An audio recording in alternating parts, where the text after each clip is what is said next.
अस्पताल की बदहाल स्थिति से तो आप आम पब्लिक हमेशा दो चार होती है, लेकिन जब इसी स्थिति से यूपी के डिप्टी सीएम को गुजरना पड़े तो आप सोचिए वहां उपस्थित डॉक्टर्स का क्या हाल होगा। देखिए रिपोर्ट।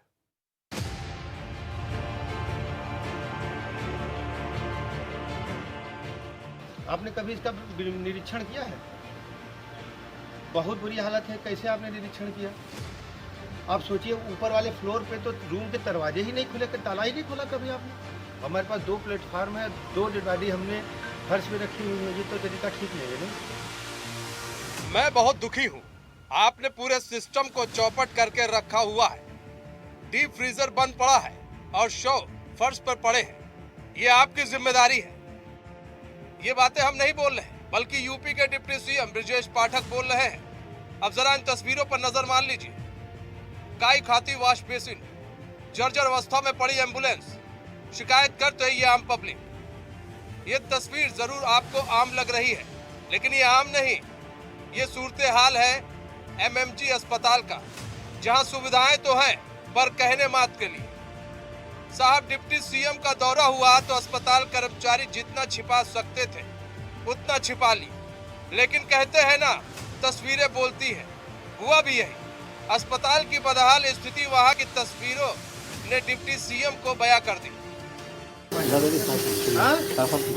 क्या लिखा है? ये क्यों इतना गंदा है? देखिए डॉक्टर साहब, कितना गंदा। देखिए दरअसल प्रदेश के डिप्टी सीएम और स्वास्थ्य मंत्री ब्रजेश पाठक बृहस्पतिवार की शाम गाजियाबाद जिले के एमएमजी अस्पताल और मोर्चरी का औचक निरीक्षण करने पहुंचे थे, जहां उन्होंने देखा कि किस तरह से स्वास्थ्य विभाग बीमार पड़ा। बीमार के साथ साथ कैसे फ्री के इलाज के लिए पैसे लिए जा रहे। डिप्टी सीएम ने अस्पताल का बारीकी से निरीक्षण किया तो उन्हें खामियां दिखाई दी। बदहाल अस्पताल को देख एक बार तो डिप्टी सीएम साहब भी सर पीटने लगे होंगे। पूरा साफ करा है ना। ये हम कई बार लिखे भी हैं आपको तो मैंने वीडियो कॉन्फ्रेंसिंग में भी कहा है और चिट्ठी में लिखा था। वहीं इस दौरान डिप्टी सीएम ने ईएमओ कक्ष में धूल, गंदगी और फालतू सामान को देखकर सीएमएस की क्लास लगाई और सफाई न होने के लिए जिम्मेदार स्वास्थ्य कर्मियों के खिलाफ कार्रवाई करने के निर्देश दिए। समान वार्ड के पास खड़ी जर्जर हालत की एम्बुलेंस देखकर इसे नीलाम करने और नई खरीदने के निर्देश दिए। महिला वार्ड में जाते समय टोटी खोलकर देखी, उसमें पानी नहीं आया। इस पर सीएमएस से कहा मरीजों को पानी मिलना चाहिए। सीएमएस ने बताया कि टंकी बंद है। मंत्री ने कहा इसे तुरंत खुलवा दिया जाए। डिप्टी सीएम इधर सब लोगों का हाल चाल पूछ रहे थे तो इतने में एक युवक बोला, सर यहाँ ऑपरेशन कराए जाने पर पैसा लिया जाता है। ब्रजेश पाठक ने उस युवक को शांत कराकर आश्वासन दिया। वहीं वार्ड में भर्ती एक सिपाही प्रेमपाल पवार से डिप्टी सीएम ने पूछा कुछ खाया कि नहीं। प्रेमपाल ने जवाब दिया नहीं, तो डिप्टी सीएम ने पानी मंगाकर सिपाही को खुद पिलाया। ईएमओ और सीएमएस को निर्देश दिए कि सिपाही का बेहतर उपचार किया जाए। गाजियाबाद के डिस्ट्रिक्ट हॉस्पिटल का हमने बिंदुवार निरीक्षण किया है। मरीजों से बात की, उनके परिजनों से बात की है, यहाँ मौजूद चिकित्सकों से और पैरामेडिकल स्टाफ से भी बात किया है। हर स्थिति में उत्तर प्रदेश के सभी मरीजों की सुव्यवस्थित चिकित्सा व्यवस्था उपलब्ध कराना हमारी जिम्मेदारी है। यहाँ जितने भी मरीज आएँ उनको 100% निःशुल्क दवाइयाँ मिलें, उनका निःशुल्क ऑपरेशन हो। इसके साथ ही साथ उनके परिजनों से अच्छा व्यवहार हो चिकित्सकों का। बीमार मरीज से अच्छा बोल करके चिकित्सक उसका आधा मर्ज वैसे ही दूर कर सकते हैं। तो हमने यहाँ के मुख्य चिकित्सा अधिकारी से, मुख्य चिकित्सा अधीक्षक से अनुरोध किया है कि अस्पताल परिसर में मरीज को भगवान मान करके हम सेवा करेंगे। उनको शुद्ध पेयजल मिले, स्ट्रेचर व्हीलचेयर उपलब्ध मिले और कहीं भी अस्पताल परिसर में धूल नहीं मिलनी चाहिए। सफाई की व्यवस्था अच्छी होनी चाहिए।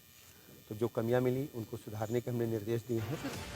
सवाल यह उठता है कि सरकारी अस्पताल की बदहाल स्थिति को क्या केवल 1-2 बार निरीक्षण करने से सुलझा लिया जाएगा? सवाल ये भी उठता है कि आखिर जब सरकार पैसा देती है सरकारी अस्पतालों को बेहतर बनाने के लिए, तो फिर क्यों सरकारी अस्पताल बीमार अवस्था में पड़े रहते हैं? एचएनएन के लिए गाजियाबाद से संवाददाता नदीम शाहीन की रिपोर्ट। इस बीच हमारे साथ नदीम शाहीन गाजियाबाद से हमारे संवाददाता जुड़ चुके हैं। नदीम, ब्रिजेश पाठक पहुंचे थे डिप्टी सीएम अस्पताल का निरीक्षण करने, काफी खामियां पाई गई, और क्या कुछ देखा और किस तरह से निर्देश दिए गए?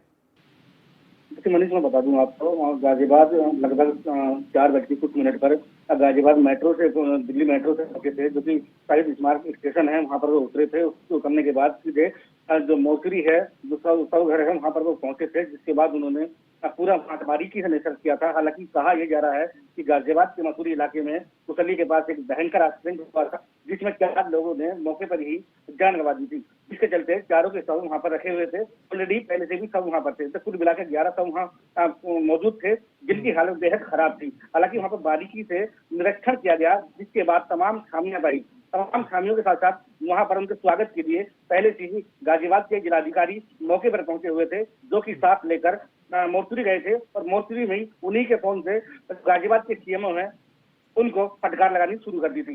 जिसके बाद उन्होंने एक एक चीज पर निगाह डाली, और उसके बाद फिर सीधे उन्होंने गाजियाबाद के जिला अस्पताल एमएमजी का भी निरीक्षण किया, जिसके बाद तमाम चीजें वहां पर भी देखी गई। हालांकि वहां पर पहले से ही एक पुलिस वाला जो घायल अवस्था में पड़ा था, जिसको पानी भी नहीं मिल रहा था, प्रेमपाल सिंह उसका नाम था, उससे भी उन्होंने पूरा हालचाल जानने की कोशिश की। जिसके बाद वहां से तमाम अधिकारियों को फटकार लगाते हुए आगे की तरफ बढ़े। लेकिन उन्होंने एक बात और कही कि जिस तरीके से गाजियाबाद में आ रहा हूं और मेरी आने की ना भनक थी किसी को, लेकिन इस बार जो मैंने यहाँ देखा है आगे, बेहद अलग दिख रहा है।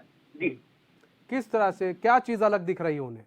सबसे बड़ी चीज ये है, जो कई सवाल जो खड़े कर गए इस अस्पताल में जो कमियां हैं, उन कमियों ने कई सवाल खड़े कर दिए कि अगर सरकारी पैसा जब आता है, इतना सरकारी पैसा आता है, वो पैसा जाता कहाँ है? वहाँ के भवन टूटे हुए हैं, वहाँ के जो वॉश बेसिन है वो उस काई खा रही है, वहाँ पर जो एम्बुलेंस है वो जर्जर अवस्था में है, वहाँ वो चलने की बिल्कुल अवस्था में नहीं है, उसको बदलने की बात कही गई है कि नहीं खरीदा जाए। वहाँ पर मरीजों का सही से इलाज नहीं हो रहा है। कुछ मरीजों ने आरोप लगाया है कि ऑपरेशन के दौरान पैसा मांगा जा रहा है। तो कमियां ही कमियां थी। तो ब्रिजेश पाठक सिर्फ निरीक्षण करके और उन लोगों को थोड़ा से अपनी हनक दिखाकर, उन लोगों को डांट कर, क्या सिर्फ इससे सब कुछ सही हो जाएगा, आपको लगता है नदीम? नहीं, देखिए जिस तरीके से हालात हैं, हालातों की अगर बात की जाए तो कुछ भी ठीक नहीं है। जिस तरीके से एनसीआर में गाजियाबाद आता है, और एनसीआर में गाजियाबाद आने के बाद जितना डेवलपमेंट गाजियाबाद को होना चाहिए, उस तरीके से डेवलपमेंट गाजियाबाद कहीं से कहीं तक भी नजर नहीं आ रहा है। अगर चीजों की बात की जाए, हॉस्पिटलों की बात की जाए, सड़कों की बात की जाए, हर व्यवस्था बदहाल पड़ी हुई है, जिससे कहीं ना कहीं लगता है कि गाजियाबाद में बहुत ज्यादा सुधार की और अच्छे अधिकारियों की जरूरत है। बहुत ज्यादा सुधार और अच्छे अधिकारियों की जरूरत है। धन्यवाद नदीम, हमारे साथ जुड़ने के लिए और तमाम जानकारी देने के लिए।